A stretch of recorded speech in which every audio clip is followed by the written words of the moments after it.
Salut à toi, salut à tous. Je vais vous montrer comment je fais mon pain sans gluten. On est mars 2020, en pleine crise sanitaire du coronavirus. J'ai pas réussi à me réapprovisionner de pain sans gluten et comme je sais le faire moi-même, j'ai décidé de m'y remettre.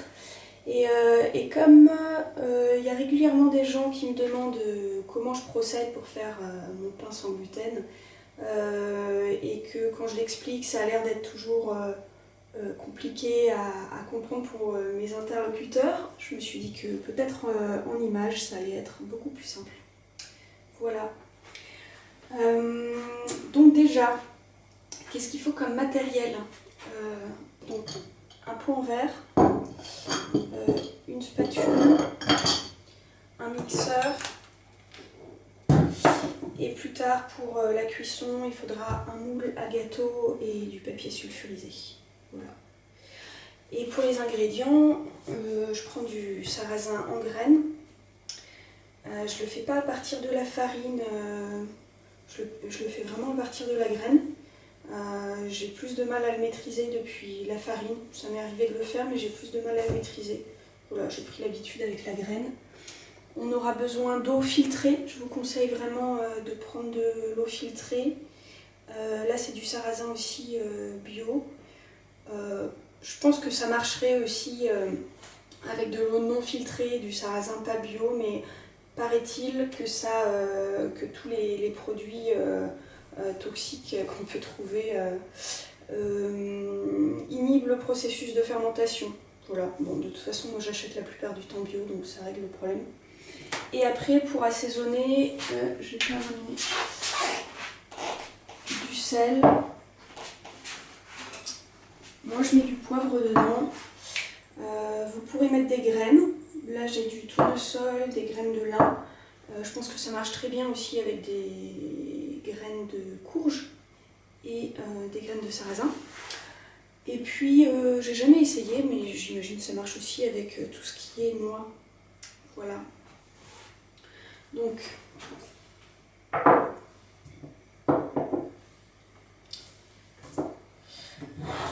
les différentes étapes, ça va être le trempage, ce qu'on va voir tout de suite.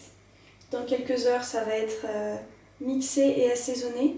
Ensuite, ça va fermenter pendant au moins 24 heures, je pense. Ça dépend de la température ambiante. Et puis ensuite, ça sera la cuisson.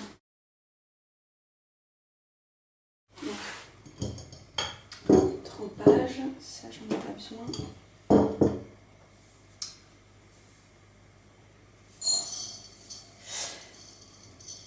Je mets ça dans un pot en verre tout de suite parce que ça me permet de mixer directement à l'intérieur du pot.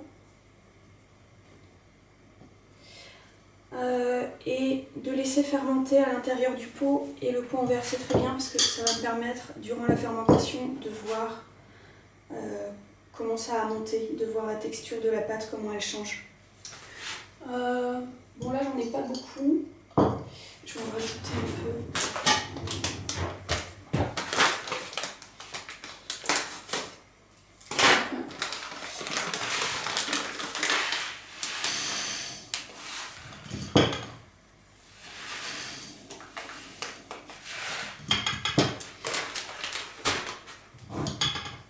Je vous conseille de mettre à peu près un tiers de votre pot. Un tiers, voire un peu plus, mais jamais plus que la moitié du pot. Et pourquoi? Simplement parce que au trempage, ça va gonfler un peu. Et ensuite, à la fermentation, ça va gonfler encore plus. Donc pour éviter simplement que ça passe par-dessus le bord. Voilà. Donc je mets de l'eau.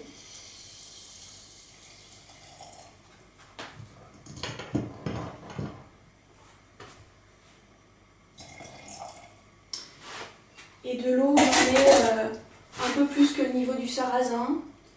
J'aurai sans doute besoin d'en remettre un peu plus tard selon combien ça va gonfler. Mais je vous conseille vraiment de ne pas en mettre trop. Sinon vous allez devoir enlever une partie de l'eau après le trempage et ça va enlever certains éléments qu'il y a dans l'eau qui, à mon avis, pour les expériences que j'ai faites, aident à la fermentation. Donc pas trop d'eau. Parce que sinon vous allez devoir en enlever plus tard et si vous ne l'enlevez pas plus tard, en fait quand vous allez mixer ça va être beaucoup trop liquide à la cuisson ça va être hyper galère s'il y a trop d'eau à l'intérieur. Par contre si jamais c'est trop liquide, que vous êtes foiré, et ben gardez-les, faites fermenter quand même, c'est pas grave, et gardez cette pâte pour faire des galettes de sarrasin. Voilà, ça marche très bien aussi. Le fait de le faire fermenter, ça va donner à la pâte des galettes de sarrasin un petit goût acidulé qui est plutôt sympa. Et surtout, ça va vous éviter d'avoir à rajouter des œufs dans la pâte. Oui, c'est ça. D'avoir à rajouter des œufs dans la pâte pour que la pâte se tienne, parce qu'avec la fermentation, elle va se tenir correctement. Voilà, donc là, on a notre première étape. On a mis nos graines à tremper. Il va falloir attendre quelques heures, donc là il est 13 h et je vais sans doute mixer ça ce soir vers, je sais pas, 21 h, 22 h, un truc comme ça.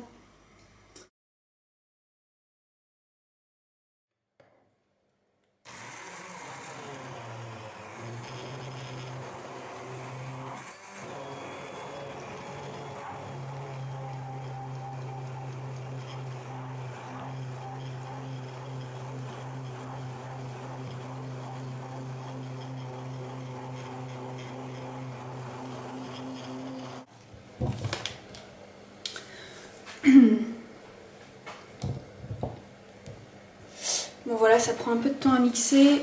J'imagine que ça marche très bien aussi au blender, mais le mien ne fonctionne pas actuellement. Et puis j'avoue, j'aime bien le côté pratique de mettre mes graines à tremper dans un pot dans lequel je mixe aussi, dans lequel ça fermente, ça fait moins de choses à laver. Voilà, donc la pâte n'est pas encore tout à fait lisse, je vais remixer un tout petit peu après, mais je vais déjà rajouter mon sel. Moi je mets du gros sel parce que j'arrive mieux à le calculer, enfin à doser les quantités, j'ai plus l'habitude. J'ai pas des quantités exactes à vous donner, c'est un peu aussi ça dépend de votre goût, de combien vous salez vos aliments. Le sel, ça va permettre à la fois de déjà avoir l'assaisonnement dedans pour quand vous passerez à la cuisson. Donc c'est le sel que vous pensez mettre comme si, je sais pas, comme si vous faisiez un cake salé, combien de sel vous mettriez à l'intérieur. Mais le sel, il va aussi servir durant la fermentation à éviter qu'il y ait de la moisissure, que ça pourrisse. Voilà. Je rajoute mon poivre aussi tout de suite.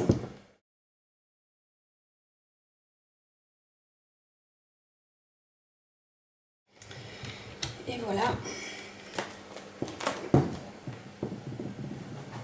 Et dernière chose, je rajoute des graines qui sont évidemment tout à fait facultatives.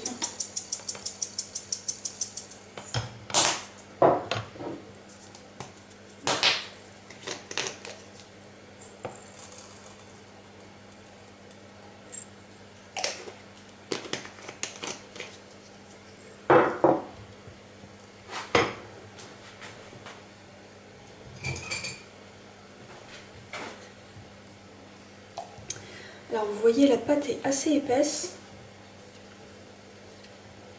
Ça va être mieux pour la cuisson. Comme je disais tout à l'heure, s'il y a trop d'eau, si c'est trop liquide, ça marche pas bien à la cuisson, vraiment c'est galère. Donc ça, du coup quand il y a moins d'eau, c'est un peu plus galère au mixage. Mais ça va être beaucoup mieux pour plus tard. Pour la fermentation, plus d'eau ou moins d'eau, ça change rien à ma connaissance. Bon voilà, je vais nettoyer ça un petit peu mieux une fois que j'aurai fini de vous parler. Donc là ce qui va se passer, je vais racler les bords pour bien que la pâte soit rassemblée et je vais simplement mettre un linge, une serviette de cuisine par-dessus. Et ce qui est important pendant le temps de la fermentation, c'est de laisser le bocal dans un endroit à température ambiante, mais surtout d'éviter qu'il y ait des courants d'air dans la pièce dans laquelle ça se trouve. Voilà. Donc il n'y a plus qu'à laisser fermenter. Donc là il est 21h30 à peu près, j'ai fait tremper à 13h. Bon, j'aurais pu mixer au bout de 6h je pense, mais ça peut être si vous les laissez faites tremper en soirée et que vous les mixez le lendemain matin. Enfin, je pense qu'entre 6 à 12 heures de trempage, ça va pas changer grand chose, ça va juste éventuellement raccourcir ou pas le temps de fermentation. On verra demain si on commence à avoir les effets de la fermentation demain matin ou pas.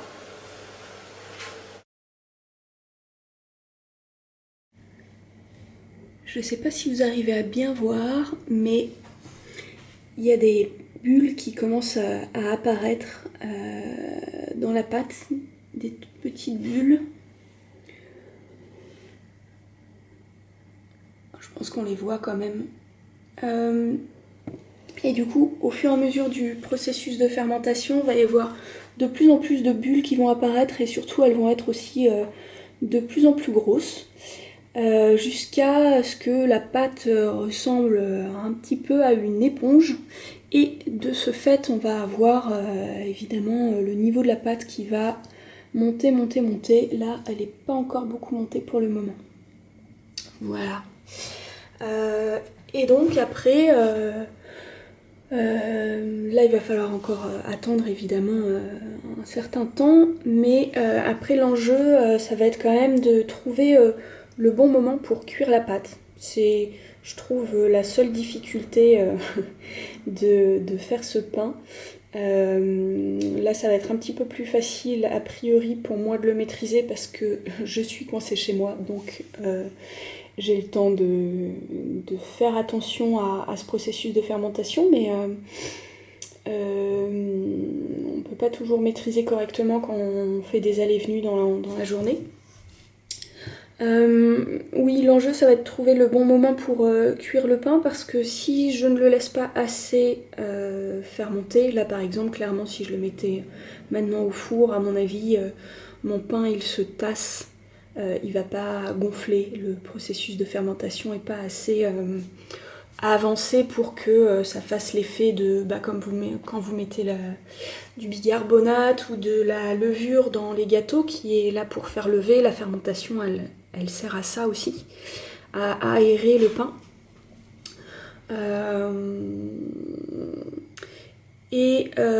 Si j'attends trop longtemps et que les bactéries qui sont à l'origine de cette fermentation, si elles ont dégradé toute la matière qu'elles avaient à dégrader, si elles ont fait le maximum du travail qu'elles pouvaient faire sur cette pâte, en fait ça va être un petit peu la même chose à la cuisson, ça va se tasser. Des expériences que j'ai faites jusqu'ici, ce qui se passait c'était que je cuisais le pain, je vérifiais régulièrement la cuisson et c'est comme s'il arrivait jamais à cuire et quand je le coupais en deux, je voyais qu'à l'intérieur la pâte était très collante, trop humide, enfin ça cuisait jamais quoi. Et ça je pense ouais, c'est dû au fait d'avoir attendu trop longtemps. En fait c'est comme si tout le potentiel d'action sur cette pâte était dépassé et que du coup il n'y avait plus d'action possible au moment de la cuisson, ça ne pouvait plus monter, ça ne pouvait plus gonfler, ça ne pouvait que se tasser. Voilà. D'ailleurs mon père qui fait du pain au levain avec de la farine d'épeautre, il me disait la même chose quand il attend trop longtemps pour faire monter son pain avant la cuisson. Au moment de la cuisson, ça ne monte plus. Voilà. Ce qui, quelque part, est assez logique. Hein, quand on a utilisé le maximum de potentiel de quelque chose, il n'y a plus de potentiel, hein, c'est tout. Donc, concrètement, là, il est pas loin de 13 heures. J'ai mis les graines à tremper hier à 13 heures, donc on est à peu près à plus 24 heures du moment du trempage. Et puis il me semble que j'ai mixé vers 21h30, 22h, donc on est à peu près à plus 15 heures du mixage. J'espère que ça va bien fermenter, bien monter durant l'après-midi pour que je puisse cuire ce soir, sans doute plutôt en fin de soirée. Voilà. Et donc petite astuce par rapport à ce que je disais, si on attend trop longtemps, c'est pas très bon après pour la cuisson. C'est-à-dire le pain va pas être toxique du tout, hein, ça sera pas un problème, c'est plus que ça va pas monter, ça va être trop tassé. Si une fois vous essayez de faire ce pain maison et que vous voyez qu'il a atteint une bonne fermentation mais que vous n'avez pas du tout le temps de le cuire tout de suite, une solution qui est à mon avis pas la plus optimum mais qui permet de sauver sa pâte, c'est de la mettre au frigo parce que ça va inhiber l'action des bactéries. Quand il fait trop froid, elles sont pas très actives, voire plus du tout.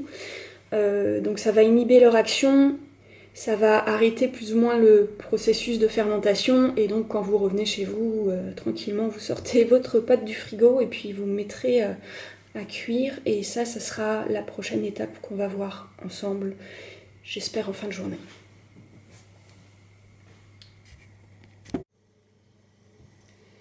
Bon voilà, il est 22h30, la cuisson ça va pas être pour ce soir. Je vais vous montrer, je sais pas si vous voyez bien l'évolution par rapport à ce midi.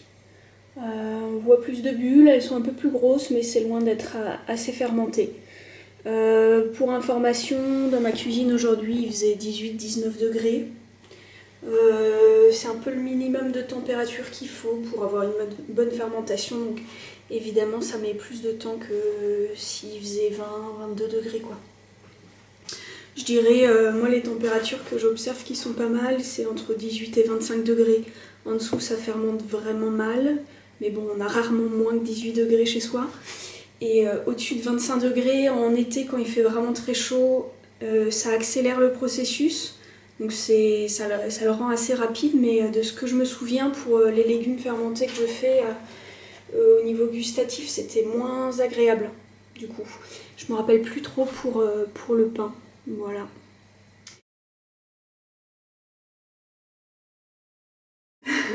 Alors on est à J+2, il est 19h, soit à peu près 54 heures après le début du trempage et 45 heures après le mixage. C'est énorme, j'ai pas l'habitude de ça. Je dirais que d'habitude, ça serait plutôt 36 heures à 48 heures maxi après le début du trempage, donc un jour et demi à 2 jours. Bon, là il fait assez frais dans mon appart, donc ça joue dessus évidemment. Donc on voit bien qu'il y a plein de petites bulles. Il y en a vraiment beaucoup et qui sont pas si grosses que ça, mais je pense que c'est vraiment le moment de la cuisson. J'ai l'habitude qu'il y ait un peu moins de bulles et avec plus de grosses bulles. Là je pense que c'est le processus qui a été plus galère que d'habitude, donc mais l'aspect me semble pas mal. Je vais vous montrer au-dessus. Là c'est pas mal aussi, j'ai senti en plus ça sent bien bon. Parfois ce qui peut se passer, c'est qu'on a un petit aspect un peu, une petite couche un petit peu laiteuse par au-dessus. Je pense que c'est le contact avec l'air, parfois ça, je sais pas si je peux dire que c'est un début de moisissure ou de pourrissure ou quoi. Pourriture, pas pourrissure, je sais plus parler français.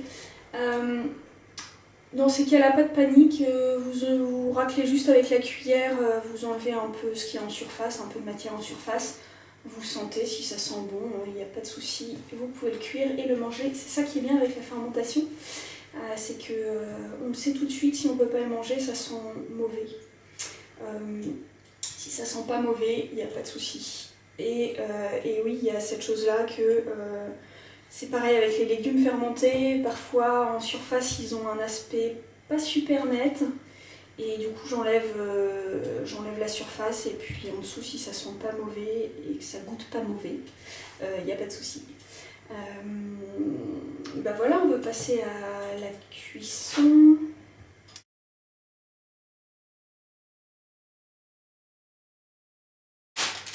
Moi j'utilise du papier sulfurisé parce que j'ai pas du tout envie de me galérer à beurrer le moule, à le huiler, à le je sais pas trop quoi.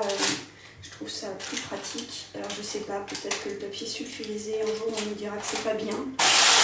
Mais pour le moment j'utilise ça. Alors vous allez voir que ce pot là il va être un peu galère. En général j'utilise plutôt des pots comme ça. J'en ai un qui est grand, qui fait à peu près 1 litre, qui est très bien, mais là il était utilisé, donc j'ai pris ça. Mais le couvercle va un petit peu me déranger là.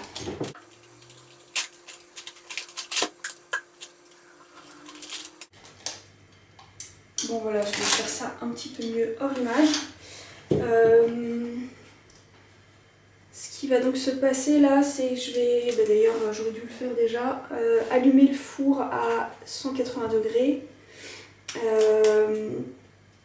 Et puis en général, je compte à peu près 1 heure de cuisson. Souvent je vérifie après 45-50 minutes pour voir où ça en est et comment on vérifie la cuisson, simplement comme avec un gâteau, comme c'est une pâte qui est plus liquide que des pâtes à pain au levain par exemple. D'ailleurs je sais pas comment ils le testent dans ces cas-là.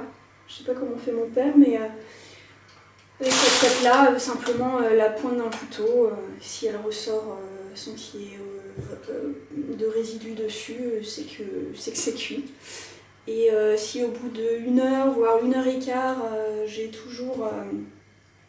je ne ressors pas mon couteau net. En général, ce que je fais, c'est que je prends le pain, je le coupe en deux et je vérifie parce que souvent c'est une histoire de fermentation qui a été trop courte ou trop longue et qui fait que mon pain est un peu tassé et ne se cuit pas correctement. Là, comme la fermentation a été assez longue, je suis assez curieuse de comment ça va se passer à la cuisson. On va voir.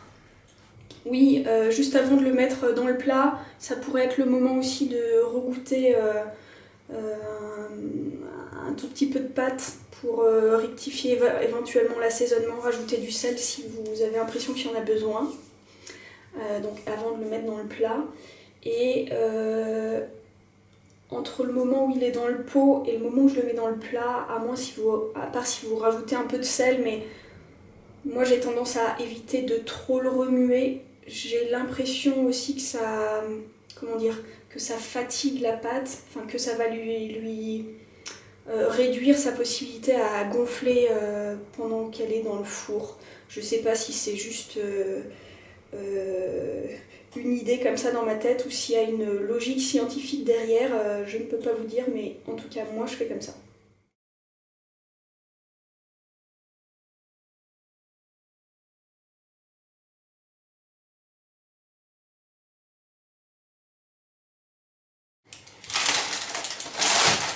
Ça a l'air pas trop mal. Je vais attendre un tout petit peu pour vous le montrer parce que là il y a plein de vapeur qui sort.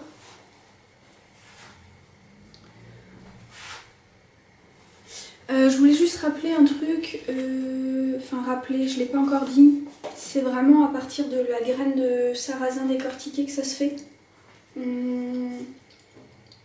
À partir du cacha, c'est-à-dire le sarrasin grillé, ça ne fonctionne pas. Voilà. Bon, je crains que cette vidéo soit un peu longue, mais j'espère qu'au moins elle sera claire et qu'elle vous donnera toutes les infos nécessaires. Bon, c'est pas très compliqué dans les actions à réaliser, c'est juste à trouver son mode de fonctionnement, les endroits où vous placez le pot durant la fermentation chez vous pour avoir une température optimum. le moment de la journée où vous mettez vos graines à tremper par rapport au temps que vous savez que ça prend d'habitude jusqu'à la cuisson pour avoir une chance que ça tombe au bon moment dans votre emploi du temps. Donc c'est plus des petits trucs un peu pratiques comme ça qui sont à gérer. Vous avez vu, il y a plein de... Enfin, il y a rien de très précis dans mes indications. Je vous indique pas de quantité de sel précise par rapport à la quantité de sarrasin parce que ça dépend de votre goût. Je peux pas vous indiquer de temps précis parce que ça dépend de plein de facteurs, notamment de la température, du taux d'hygrométrie, de plein de choses comme ça. Mais je pense qu'on s'y fait au fur et à mesure, on le sent quoi. Voilà, je vais vous montrer à quoi ça ressemble. Hop. Donc là, mamie, elle est pas mal. Elle est pas, elle est aérée, pas trop collée. Elle a monté, mais pas énormément. Mais voilà, je pense que c'est pas mal comme ça. Sinon, que vous dire, bonne dégustation et bonnes expérimentations dans votre cuisine. Voilà.